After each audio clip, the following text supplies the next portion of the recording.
Hi, YouTube family. Lisa A. Romano here, the life coach, and today I want to talk about something that seems to be coming up a lot with my one-on-one coaching clients, as well as those of my new friends on Google Plus, as well as my YouTube viewers.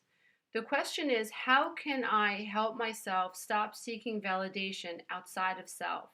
How can I stop seeking and doing things merely for the payoff of being wow, good job, Lisa. So many of us struggle with that dynamic.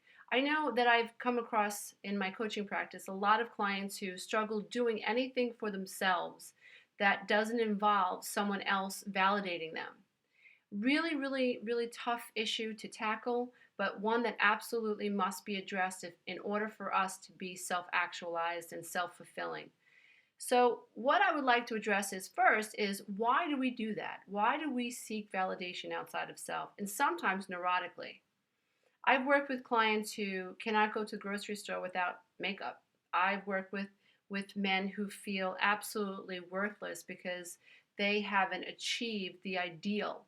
And when I ask, well, what's the ideal? Where did that idea come from? That there was a certain ideal that you have to live up to in order to feel worthy. It always goes back to what was learned at home, or it goes back to some idea that was developed in college, or it goes back to what's happening at the office and who's driving the best car and who's got the most beautiful wife or the best house on the block. And so the ideas that are rolling around in our head definitely help us create belief systems that do not serve us.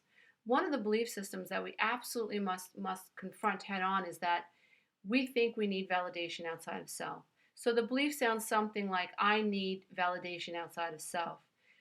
So on the healing journey, it helps us to autocorrect, self correct. Self correct what? You really can't correct anything unless you know what's wrong specifically. So ask yourself, do you tend to seek validation from outside of self?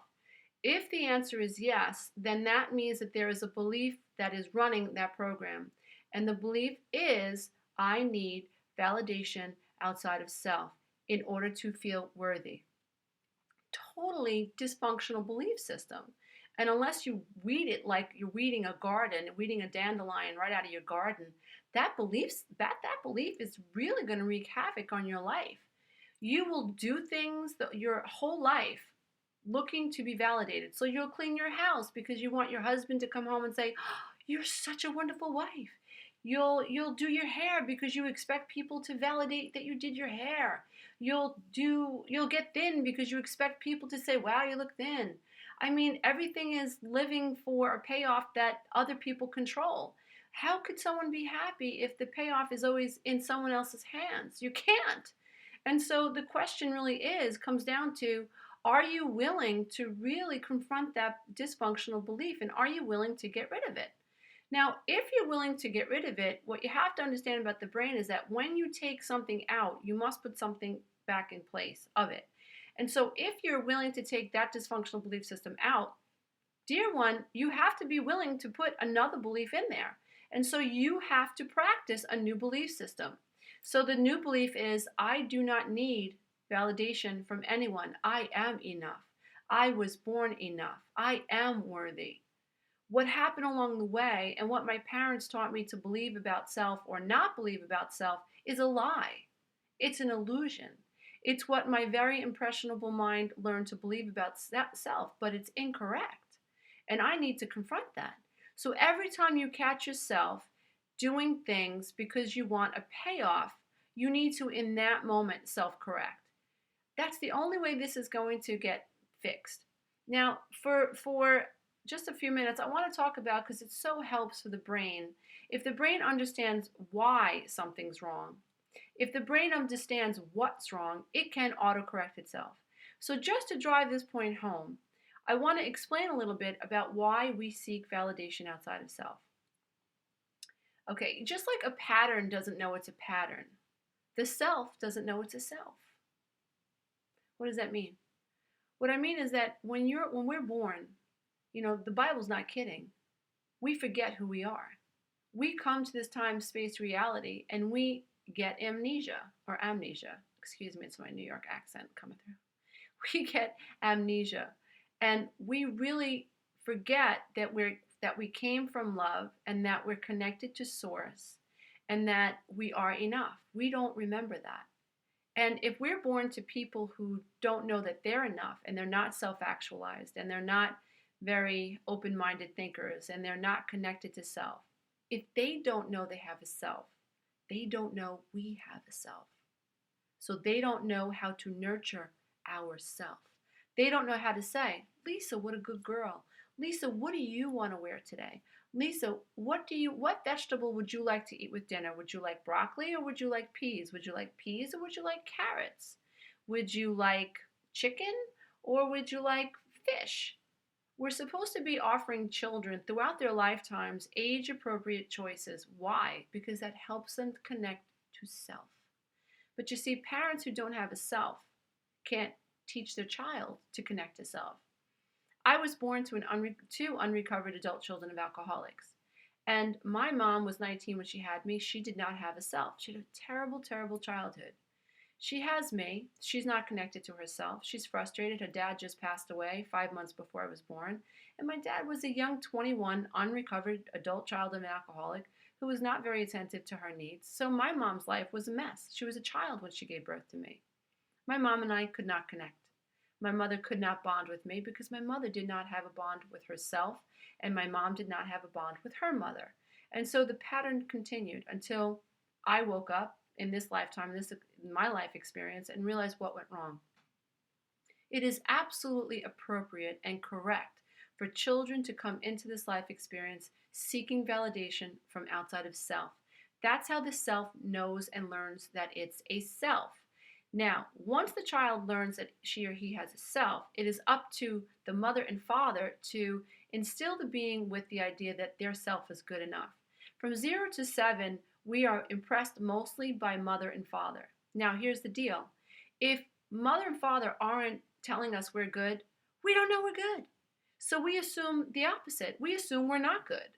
So even though mom and dad aren't saying you're bad, the fact that they're not saying you're good means we think we're bad.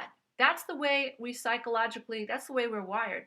We assume that because we're not being told we're good, that we're bad. And that's what happened to me.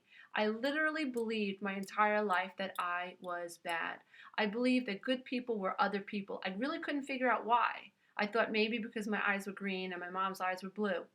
I was trying to come up with some tangible reason to explain why I didn't feel connected to my family of origin. Why can't I connect to my mom? Why can't I get her validation? I didn't know that my mother was an unrecovered adult child of an alcoholic. I was 8. I just wanted her to come to my spring show, and she didn't. What do I know? So she doesn't, so I assume I'm not worthy for her to come. And I carry that wound with me wherever I go. I carried that wound right into my teenage years, right into my marriage. And I attracted someone who was energetically very much like my mom, who was very withholding, who did not validate, who withheld love, who knew that I needed him to validate me, and he deliberately didn't. Very much like the pattern between my mother and I.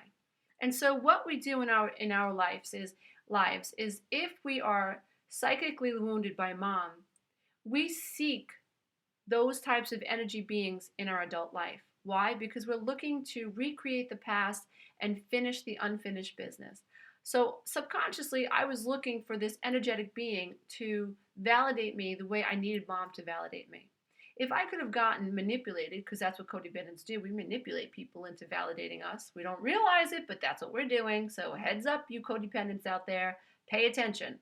Knock it off. It's the only thing that works and makes you feel empowered is when you stop trying to manipulate people into taking care of you and validating you.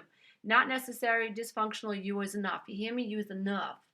So, but I get it. We're all like, crazy for a while. We're all seeking validation. We're all, sleeping with the wrong people. We're all, doing things to get other people to validate us, neurotically. I get it. But there is a better way.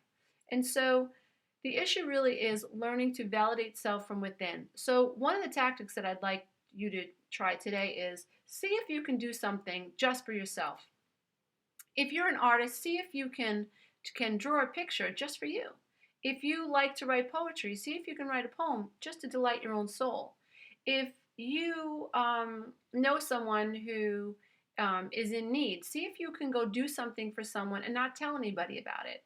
See if you can write a thank you note to someone and not tell someone you wrote the thank you note. Just write the thank you note. See if you can hold a door for someone and just hold the door for someone and own that. And you're just do it for you. Just do it because it feels good to give. See if you can begin doing things for self that make you feel good for the sake of making you feel good and not for the sake of getting a pat on the back. If you can continue to practice that, then you will have effectively taught your brain to stop seeking neurotic validation from outside of self. And I have to tell you, as someone who has conquered that skill, it feels fabulous. I now do things because I want to. I now make videos because I want to. I now encourage people because I want to. I'm now a life coach because I want to be a life coach, because it makes me feel good to rescue someone's soul. It makes me feel good to know that I'm helping light body activation, that you're becoming a light body and you're transcending dark energies. And I also like to know that, as I've helped any underdog out there feel more empowered. I myself grew up feeling like an underdog. I was suicidal at 12. I got picked on my whole life. I was told I was never going to be anything, never have any friends, and everybody was wrong. Everybody was wrong about me. And only I could have come to that understanding. Only I could have made that happen. And so I encourage you. It's why I do what I do. I want to teach you that everything and anything that I've manifested, you can too, with these skills, but you have to do them. So my name is Lisa A. Romano. I'm a life coach, and it is my pleasure to coach you along the healing journey. I encourage you to please check out my stuff at www.healingselfesteem.com, where I have downloadable MP3s for sale. I encourage you to listen to the lessons over and over and over, because if you do, they will help you repattern your mind and help you ride over the old dysfunctional programming that's already there.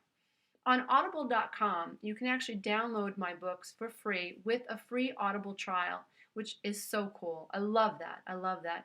Please follow me on Twitter at Lisa A. Romano1, and of course on YouTube, and check out my Blog Talk radio show. It's been my pleasure to coach you today.